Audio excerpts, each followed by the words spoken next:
আসসালামু আলাইকুম প্রিয় বন্ধুরা, আমি শরীফুল ইসলাম, ভাষা প্রশিক্ষক, একুশ ইংরেজি institute, Green Road, Farm Gate, Dhaka. আমি আজকে আপনাদের সামনে আলোচনা করব জাপানের মাসের নাম নিয়ে। গত ক্লাসে আমরা শব্দ গঠন প্লাস গণনা শিখেছিলাম। আমরা শিখেছিলাম ইচি 1, নি 2, সান 3, ইয়ন 4, গো 5, রুকো 6, নানা 7, হাচি 8, কিউ 9, জু 10। এই গণনার সাথে যদি আমরা শুধুমাত্র গাৎসু এই শব্দটি যোগ করে দিই, তাহলে আমরা পেয়ে যাব জাপানের 12 মাসের নাম। অর্থাৎ জাপানের প্রথম মাস অর্থাৎ ইংরেজি 1 নম্বর মাস, ইংরেজি 1 নম্বর মাস জানুয়ারি। জাপানে হবে ইচিগাৎসু, ইচিগাৎসু জানুয়ারি, নিগাৎসু ফেব্রুয়ারি, সানগাৎসু মার্চ।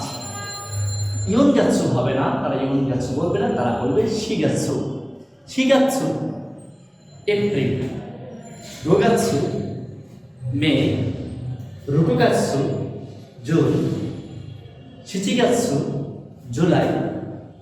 প্রিয় বন্ধুরা, হাচিগাৎসু তাহলে আগস্ট, কিউগাৎসু না বলে তারা বলবে কুগাৎসু অর্থাৎ সেপ্টেম্বর।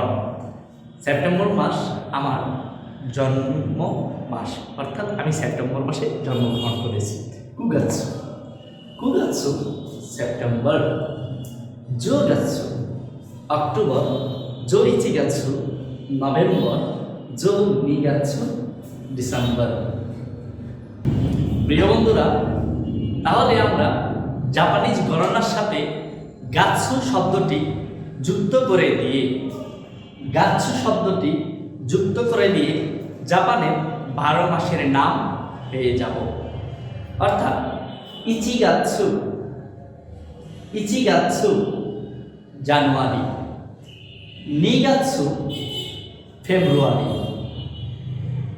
নিগাৎসু ফেব্রুয়ারি, সানগাৎসু মার্চ, ইয়নগাৎসু তারা বলবে না, তারা বলবে শিগাৎসু, শিগাৎসু এপ্রিল, গোগাৎসু মে, রুকুগাৎসু জুন।